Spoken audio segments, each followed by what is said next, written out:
Umengameli uCyril Ramaphosa ulindeleke bona amemezele amatjhuguluko eKhabhinethini yakhe ngesimbi yekhomba namhlanje ebusuku. Njenganje ke silalamela umhleli weendaba zepolotiki lapha kwa-SABC uMzwai Mbeje osePitori Union Buildings. Mzwai, siyakwamukela. Sikwamukele, sibingelele nababukeli. Mzwai, siba usitshele bona kujame njani ngapha Union Buildings. Ingakhani kunomkhanyo vela ukuthi ngibaphi abongqongqotjhe abazokhutshwa.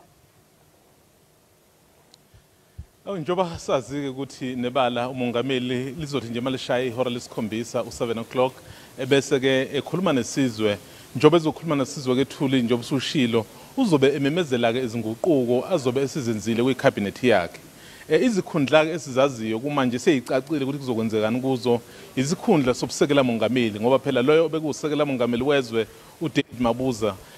useshiye phansi kanti futhi esinye isikhundla esikangqongqoshe wezokuthutha ufikile embalula uzokhumbula phela ukuthi ngoDisemba kulonyaka ngesikhathi kunenkomfa yeANC wabe esekhethwa ke njengonobhala jikelele waleli qembu lesi sikhundla ke sidinga ukuthi ebeseluluthule house ngaso sonke isikhathi ngaleso sizathu kumele ehoxe ke kwesikahulumeni kanti isikhundla ebesilokhu ke singakavaleki selokhu kwasuka ungqongqoshe ayanda dlodlo wayaphesheya ileso ke sakangqongqoshe obhekelele nabasebenzi public service lezo sineqiniseko sokuthi izinguquko ziyeza khona kodwa ke umongameli ke uzosebenzisa leli thuba lokuthi ke enze nezinye izinguquko sibonile abanye bongqongqoshe akade bengewona amalungu eParliament khumbula phela Thuli ukuthi umongameli unalo ilungelo lokuthi engakhetha abantu ababili abangekho eParliament ukuthi bebe kwiKhabhinethi yakhe loyo ke bekungqongqoshe Godongwane inogodongwane wezezimali kuphinde kube ungqongqoshe Ibrahim Patel obhekene nezohwebo labo ngqongqoshe ke sebengamalungu eParliament ayagcwele manje kusho ukuthini ke lokho na kusho ukuthi mhlambe umongameli kungenzeka ephinde ebheke abanye azobenza ukuthi bebe yingxenye yeKhabhinethi yakhe abangalona eParliament sibonile futhi nokuthi ke nokukhethwa kwabantu abasha esigungweni esiphezulu seANC lokho okusho khona ukuthi ngempela izinguquko mhlambe umongameli azozenza zizokubheka kwakhona lokho usihlezikalalala okade ungqongqoshe kwaZulu Natal wewahoxa eParliament uParkstown njalo njalo sicabanga ukuthi ke lokho kuyizinkomba zokuthi mhlambe bazoya eKhabhinethi elikhulu. Mzwai, abantu baveze imbono ehlukahlukeneyo ngokuchukulwa kweKhabhinethi abaningi bafisa ngathana kukhethwa abongqongqoshe abasesebatsha ngoba abaningi badala bona ngathi ngakhonakala lokho.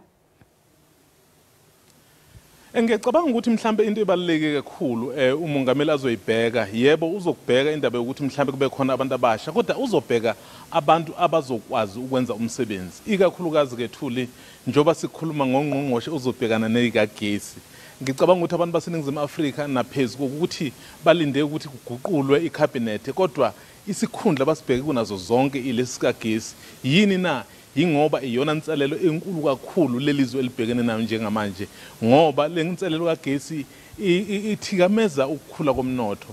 sizobheka ke mangabe esenza umongameli kodwa ukhumbule phela ukuthi akulona iKhabhinethi elisha lapha iKhabhinethi nje lapho ashintsha khona ukuze eqinisekise ukuthi mhlambe ukulethwa kwezinsiza kubantu kuyenzeka futhi angiboni ukuthi uzokwenza inguquko ezinkulu kakhulu ngoba phela sekusele nje izinyanga ezingu14 isikhashana nje singaphezulu konyaka phambi kokuthi siye okhethweni lokazwelonke. Sithokoze Mzwai loyo umhleli weendaba zepolotiki uMzwai Mbeje besikhulumisana nayo.